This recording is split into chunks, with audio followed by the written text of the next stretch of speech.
Channel ఈరోజు ఏం జరగబోతుందో తెలుసుకుందామా? ఇక ఎపిసోడ్లోకి వెళ్ళిపోతే అర్జున్ పోలీసులతో ఇక పెళ్లి పందిరి దగ్గరికి వస్తాడు. రాగానే ఇక మిత్ర, రా రా, నువ్వొక్కడవే తక్కువయ్యావనుకున్నావు, నువ్వు కూడా వచ్చేసావా అని అంటాడు. ఇక ఇంతలోకి అర్జున్, ఏంటి అలా మాట్లాడుతున్నావు మిత్ర? మరవును, అంతే కదా, ఇక్కడ ఉన్న అందరూ కూడా చాలా నిజాలు చెప్తున్నారు.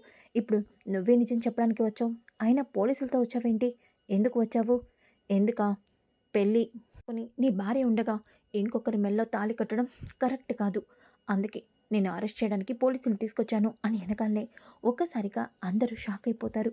ఇంకా అర్జున్, అంటే ఏం చెప్పాలనుకుంటున్నావు? లక్ష్మి ఇక్కడే ఉంది, తనని కాదని నువ్వు వేరే వాళ్ళని ఎలా పెళ్లి చేసుకుంటావు? ఆహా, అంటే ఈ విషయం అందరికీ తెలిసిందనమాట. ఏంటి మనిషా? మిత్ర, నాకు కూడా ఈ విషయం గురించి ఇప్పుడే తెలిసింది. ఎందుకు వీళ్ళందరూ ఇలా నీ దగ్గర అబద్ధాలు చెప్పారో నాకు అర్థం కావట్లేదు అని వెనకాలనే ఇక దేవయాని, నాకు అర్థమైంది. చూడు మిత్ర, లక్ష్మి సంయుక్తగా వచ్చి ఇక్కడ నాటకాలు ఆడుతుంది. అలాగే మనల్ని మోసం చేసి ఆ రోజు మన బిజినెస్ అన్నింటినీ కూడా రోడ్డు మీదకి లాగేసి తన దారి తను చూసుకుంది. మళ్ళీ ఇప్పుడు నీ బిజినెస్ బాగుండేసరికి ఇక్కడికి వచ్చి మళ్ళీ నిన్ను మనీషాని విడదీయడానికి లక్ష్మి ఇదంతా కావాలని చేసిన కుట్ర. అర్థం కావట్లేదా అని వెనకాలనే ఒక్కసారిగా అరవింద, దేవయాని, లక్ష్మి గురించి నీకేం తెలుసని అలా మాట్లాడుతున్నావు? మిత్ర, మన టైం బాగుండి లక్ష్మి చనిపోలేదు, తను మళ్ళీ తిరిగి ఇక్కడికి నీ కోసం వచ్చింది. అవును మిత్ర, స్టాప్ ఇట్ మమ్మీ. ఎందుకు ఇంకా మీరు లక్ష్మిని నన్ను అని ట్రై చేస్తున్నారు? లక్ష్మి నన్ను ఎంత మోసం చేసిందో మీ అందరూ మర్చిపోవచ్చు, కానీ గాయపడింది నేను మాత్రం ఆ గాయం నుంచి ఇంకా కోలుకోలేదు. లక్ష్మి ఎప్పటికీ నా జీవితంలో స్థానం దక్కదు అని అంటూ ఉంటే ఇంతలోకే అప్పుడే జున్ను, ఏంటి అమ్మా ఈయన ఇలా మాట్లాడుతున్నారేంటి అని వెనకాలే ఇంకా ఒక్కసారిగా జున్ను, నాన్న, అమ్మ, స్టాప్ ఇట్ రా. ఎవరా నీకు నాన్న? ఎవరా అమ్మ? లక్ష్మికి నాకే సంబంధం లేదంటే నీకు నాకు సంబంధం ఉంటుందని ఎలా అనుకుంటున్నావురా అని మిత్ర గట్టిగా అరుస్తాడు. ఒక్కసారిగా ఆ మాటలు విన్న జయదేవ్, మిత్ర, ఏమైందిరా నీకు? పిల్లల మీద ఎందుకు అలా అరుస్తున్నావు? మరి నువ్వు మనిషిగా కూడా ఆలోచించట్లేదు. నన్ను ఈ లక్ష్మినే కదా డాడీ మనిషిగా కూడా లేకుండా చేసింది. నేను ఈరోజు ఇంత అయిపోవడానికి కారణం ఈ లక్ష్మి కాదు. నేను ఇంత బాధపడటానికి కారణం ఈ లక్ష్మి కాదు. అలాంటి ఈ లక్ష్మిని మిత్ర అంటూ ఉంటే ఇక అర్జున్, మిత్ర, నువ్వెన్నన్నా సరే ఈ పెళ్ళి మాత్రం ఎట్టి పరిస్థితుల్లో జరగడానికి వీల్లేదు. అవును అని అనగానే ఇక వెంటనే లక్ష్మి, అర్జున్ గారు ఎందుకు పోలీసులు ఇక్కడికి తీసుకొచ్చారు? మిత్రగారిని అరెస్ట్ చేయించమని నేను మీతో చెప్పానా?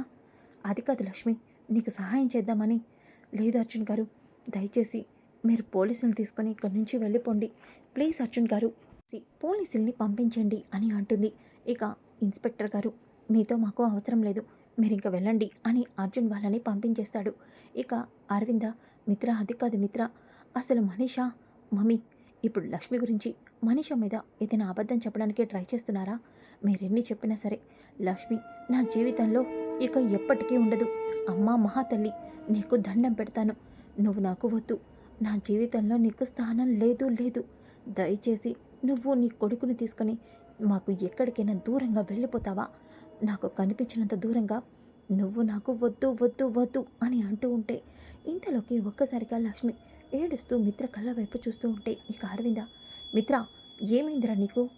అక్క, నువ్వు కూడా ఈ లక్ష్మినే సపోర్ట్ చేస్తున్నావా?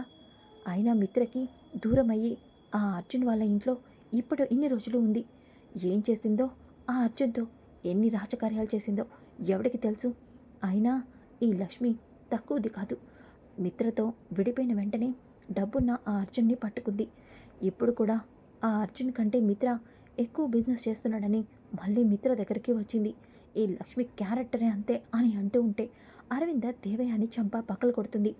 చూడు దేవయాని, ఇప్పటి వరకు నువ్వు మనీషాని సపోర్ట్ చేసి ఈ పెళ్లి జరగాలని చూస్తూ ఉంటే ఎందుకులా అని వదిలేశాను. కానీ నా కోడలు గురించి నువ్వు ఒక్క మాట తప్పుగా మాట్లాడినా నేనేం చేస్తానో నాకే తెలీదు.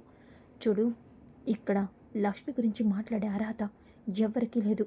అవును మిత్ర, అసలు లక్ష్మి ఎంత పెద్ద త్యాగం చేసిందో నీకు తెలుసా? మమ్మీ, ఇంకా మీరు నన్ను మోసం చేయాలని ట్రై చేయొద్దు. మిత్ర, నేను చేయట్లేదు, నేను చెప్పేది విను అని అంటూ ఉంటే, మమ్మీ దయచేసి నాకు ఏమీ చెప్పొద్దు, జున్నుని తీసుకొని ఇక్కడి నుంచి వెళ్ళిపో లక్ష్మి అంటూ గట్టిగా అరుస్తూ ఉంటే ఒక్కసారిగా అప్పుడే అక్కడికి భాస్కర్ వస్తాడు. సార్, జున్ను ఏంటి మీతో లక్ష్మమ్మతో లక్కీ కూడా వెళ్ళిపోవాలి అని చెప్పి అనగానే ఒక్కసారిగా అక్కడున్న అందరూ షాక్ అవుతారు. భాస్కర్, ఎక్కడికి వెళ్ళిపోయావు ఇన్ని రోజులు? అసలు ఏమైపోయావు? మోకాళ్ళ నిండా గాయాలేంటి అని అంటూ ఉంటే మనీషా, దేవయ్య అని చాలా టెన్షన్ పడుతూ ఉంటారు. ఈ భాస్కర్ గాడు ఎలా తప్పించుకున్నాడు, ఇక్కడికి ఎలా వచ్చాడు అని కంగారు పడుతూ ఉంటే ఇక మిత్ర, భాస్కర్ ఏంటి, లక్కీ ఎందుకు లక్ష్మితో వెళ్ళాలి? ఎందుకంటే లక్కీ కూడా లక్ష్మి కూతురే కదా బాబు అని అంటాడు. ఒక్కసారిగా అందరూ షాక్ అయిపోతారు. ఇంకా భాస్కర్, అవును బాబు, ఆ రోజు మీరు ఊటీ వచ్చినప్పుడు ప్రెగ్నెంట్గా ఉన్న అమ్మాయిని కారెక్కించుకొని డెలివరీ చేయించారు. తను ఎవరో కాదు, లక్ష్మిని. ఆ రోజు లక్ష్మికి కవలలు పుట్టారు. లక్కీ, జున్ను ఇద్దరు కవలలు. ఆ పిల్లలు మీ పిల్లలే. అవును బాబు అని అనగానే ఒక్కసారిగా మిత్ర షాక్ అవుతాడు. ఇక అరవింద, భాస్కర్ నువ్వు చెప్పేది నిజం మేడం, లక్కీ లక్ష్మి కూతురే, మీ మనవరాలే అని అనగానే అందరూ చాలా సంతోషపడతారు. ఇక దేవయ్యని కొంప ముంచాడు ఈ భాస్కర్. ఇప్పుడు మిత్ర ఎలాంటి డెసిషన్ తీసుకుంటాడో అని కంగారు పడుతూ ఉంటే, భాస్కర్, మరి ఈ విషయం ఇప్పటి వరకు ఎందుకు చెప్పలేదు? ఈ విషయం నాకు తెలిసి మీతో చెప్దామనుకునేసరికి ఈ మనీషా మేడం నన్ను తీసుకెళ్ళి కిడ్నాప్ చేయించింది సార్. అందుకే నేను ఇన్ని రోజులు మీకు కనిపించకుండా పోయాను. ఇప్పుడే ఆ రౌడీలు టీ తాగడానికి వెళ్తే తప్పించుకొని ఇక్కడికి వచ్చాను. వచ్చాకే తెలిసింది మీకు మనీషాకి పెళ్ళని. సార్, మీరు అనుకున్నట్టు ఈ మనీషా మంచిది కాదు సార్. అవును సార్, లక్ష్మి చాలా మంచిది సార్ అని అంటూ ఉంటే ఒక్కసారిగా అరవింద, విన్నావా మిత్ర, లక్ష్మి ఎంత గొప్పదో ఇప్పటికైనా తెలిసిందా? లక్కీ కోసం ఈ పెళ్లి చేసుకుంటున్నాను అన్నావు, కానీ లక్కీ నీ కన్న కూతురు, లక్ష్మి కూతురు. ఇప్పుడు ఈ విషయం తెలిసి లక్కీని కూడా దూరం చేసుకుంటావా? మమ్మీ, ఏం మాట్లాడుతున్నావు నువ్వు? అవును మిత్ర, లక్కీ లక్ష్మి కూతురు. జున్ను నీ కొడుకు కాదు అంటున్నావు. మరి లక్కీ చెప్పు అని అనగానే ఇక లక్కీ, డాడీ ఇప్పుడు నీకు అమ్మ వద్దు, బ్రో వద్దు అంటున్నావు. మరి నేను కూడా వద్దా అని అంటుంది. ఒక్కసారిగా మిత్ర ఎమోషనల్ అవుతాడు. ఇంతలోకి లక్కీ, నువ్వు నా ప్రాణం, నువ్వు లేకుండా నేను ఉండలేను. నిన్ను ఎప్పుడు ఎవరితోనూ ఎక్కడికి పంపించను. అవును, నువ్వు పుట్టగానే నా దగ్గరికి వచ్చావు. అయినా నువ్వు నా కూతురు కాదని తెలిసినప్పుడే నేను దత్తత తీసుకున్నా. నువ్వు నా కూతురు అని తెలిసాక నిన్నెలా పంపిస్తాను? ఎప్పటికీ పంపించను.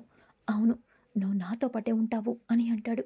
కానీ నాకు అమ్మ కూడా కావాలి డాడీ అని లక్కీ అంటూ ఉంటే ఇంతలోకి జయదేవ్, చెప్పు మిత్ర, ఇప్పుడేం సమాధానం చెప్తావు? ఏం సమాధానం చెప్తాను?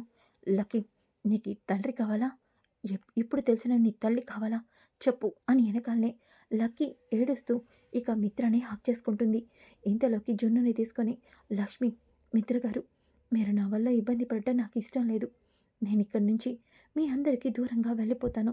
అవును మిత్రగారు, నేను ఇక్కడి నుంచి వెళ్ళిపోతాను అని అనగానే, లక్ష్మి ఎక్కడికి వెళ్తావమ్మా, వెళ్ళొద్దమ్మా అని అరవింద అందరూ కూడా లక్ష్మిని ఆపుతూ ఉంటే ఇంతలోకి అప్పుడే ప్రవీణ్ మిట్టల్ అక్కడికి వస్తాడు. రాగానే అందరూ కూడా షాక్ అయిపోతారు. మిత్రానందన్, నీ భార్యని, నీకు నీ కుటుంబానికి ఎంతో మేలు చేసిన నీ భార్యని ఇప్పుడు ఇంటి నుంచి పంపించేస్తున్నావా అని వెనకాలనే ప్రవీణ్ మిట్టల్, దీనికి నీకు ఎటువంటి సంబంధం లేదు. అనవసరంగా నువ్వు ఇందులో ఇన్వాల్వ్ అవ్వద్దు. ఇన్వాల్వ్ అవ్వాలి, ఎందుకంటే లక్ష్మి ఎలాంటిదో ఏంటో నీకు తెలియాలి మిత్ర. అందుకే నేను ఇక్కడికి వచ్చాను. అంటే ఏం చెప్పాలనుకుంటున్నావు? నువ్వు కూడా లక్ష్మి మంచిది, గొప్పది అంటున్నావా? అంటావులే, ఎందుకంటే నా షేర్స్ని చాలా ఫ్రీగా నీకు రాసిచ్చేసింది కదా మిత్ర. నా షేర్స్, నీ షేర్స్ నాకిచ్చింది అని అంటున్నావు. కానీ అవే షేర్స్ నేను నీకు ఎందుకు ఇచ్చానో, ఎందుకు వదిలేశానో నీకు ఆ విషయం తెలుసా? చెప్పు. నువ్వు చేసిన తప్పు తెలుసుకున్నావు, అందుకే నా షేర్స్ నాకు ఇచ్చేశావు. లేదు మిత్ర, నువ్వు చాలా తప్పుగా ఆలోచిస్తున్నావు. నేను ఆ షేర్స్ నీకు ఇచ్చింది ఎందుకో తెలుసా? వైజాగ్ వెళ్తున్నప్పుడు నా భార్య, నా కూతురు ఉన్న బస్కి యాక్సిడెంట్ అయింది. అదే బస్సులో లక్ష్మి కూడా ఉంది. రోజు లక్ష్మి ఆ బస్సులో లేకపోయింటే నా కూతురు నాకు దక్కేదే కాదు. అవును మిత్ర, ఆ రోజు లక్ష్మి నా కూతుర్ని సేవ్ చేసింది. ఈ విషయం నాకు తెలిసాకే నేను చేసింది చాలా పెద్ద తప్పని అర్థమయ్యి నీ షేర్స్ అన్నీ నీకు తిరిగి ఇచ్చేశాను. అవును మిత్ర, ఈ విషయం నీకు చెప్పడానికి ఇక్కడికి వచ్చాను. అలాగే అసలు లక్ష్మి షేర్స్ నాకెందుకు రాసిచ్చిందో తెలుసా? ఈ మనిష వల్ల. అవును, లక్ష్మి మనీషాని బెదిరించింది. అందుకనే ఈరోజు లక్ష్మి నీ ముందు దోషిగా నిలబడింది. ఆ రోజు మనీష వాళ్ళ అమ్మ యాక్సిడెంట్లో చనిపోవడానికి కారణం అరవింద ఆంటీ అని అరవిందాని అరెస్ట్ చేయిస్తానని లక్ష్మిని బెదిరించింది. ఆ వీడియోని చూపించి లక్ష్మితో షేర్స్ని నా పేరున రాయించుకున్నాను. అందుకే లక్ష్మి షేర్స్ నాకిచ్చి తను దూరంగా వెళ్ళిపోయింది. జరిగింది ఇది మిత్ర అని ప్రవీణ్ మిఠాల్ చెప్తాడు. ఒక్కసారిగా అందరూ షాక్ అవుతారు. ఇక అరవింద, మిత్ర, ఈ నిజమే నీతో చెప్పడానికి నేను ట్రై చేస్తున్నా, నువ్వు నా మాట నమ్మలేదు. మిత్ర, ఇప్పటికైనా కళ్ళు తెరుచుకో. ఇది నిజం. లక్ష్మి నీ ప్రాణాన్ని కాపాడటమే కాదు, నా ప్రాణాల్ని, ఈ ఇంటి కుటుంబాన్ని అందరినీ సంతోషంగా ఉంచడానికి తన జీవితాన్ని త్యాగం చేసింది. అవును మిత్ర అని అంటూ ఉంటే ఒక్కసారిగా మనీష, మిత్ర, ఈ ప్రవీణ్ మిఠాల్ వీళ్ళతో చేతులు కలిపి అబద్ధాలు చెప్తున్నాడు అని అంటూ ఉంటే ఒక్కసారిగా మిత్ర మనీష చంపా పగలగొడతాడు. Stop it Manisha. ఇన్నాళ్ళు నా పక్క నుండి నా కళ్ళని ఇంత మోసం చేశావా? నువ్విక్కడ ఉండడం ఒక్క నిమిషం కూడా వీల్లేదు. ఇక్కడే ఇప్పుడే ఇక్కడి నుంచి వెళ్ళిపో, వెళ్ళిపో అని గట్టిగా అరుస్తూ ఉంటే అప్పుడే మనీష వాళ్ళ అమ్మ అక్కడికి వస్తుంది. ఇక మనీషాని ఈడ్చుకుంటూ తీసుకెళ్తూ ఉంటే అందరూ షాక్ అవుతారు. మీరందరూ అనుకున్నట్టు నేను చనిపోలేదు. మనీష నన్ను దాచిపెట్టింది. నేనే ఈ భాస్కర్‌ని విడిపించాను. ఈ మనీషాకి కన్న తల్లి మీద ప్రేమ కూడా లేదు. అరవింద, నువ్వు అరెస్ట్ అవ్వవు. ఎందుకంటే నేను బ్రతికే ఉన్నాను కాబట్టి. దీన్ని నాతో పాటు తీసుకెళ్తాను అని మనీష వాళ్ళ అమ్మ కూడా అక్కడికి వచ్చి మనీషని కొట్టి తీసుకెళ్తూ ఉంటే అందరూ కూడా ఆశ్చర్యపోతారు. ఇక లక్ష్మిని హగ్ చేసుకొని మిత్ర సారీ చెప్తాడు. సో ఫ్రెండ్స్, ఎపిసోడ్ చాలా ఇంట్రెస్టింగ్‌గా ఉంది కదా! కమింగ్ ఎపిసోడ్ కూడా చాలా ఇంట్రెస్టింగ్‌గా ఉంటుంది. Don't miss. ఈ వీడియో నచ్చితే లైక్ చేయండి, షేర్ చేయండి. Thanks for watching to my channel. ఈరోజు ఏం జరగబోతుందో తెలుసుకుందామా? ఇక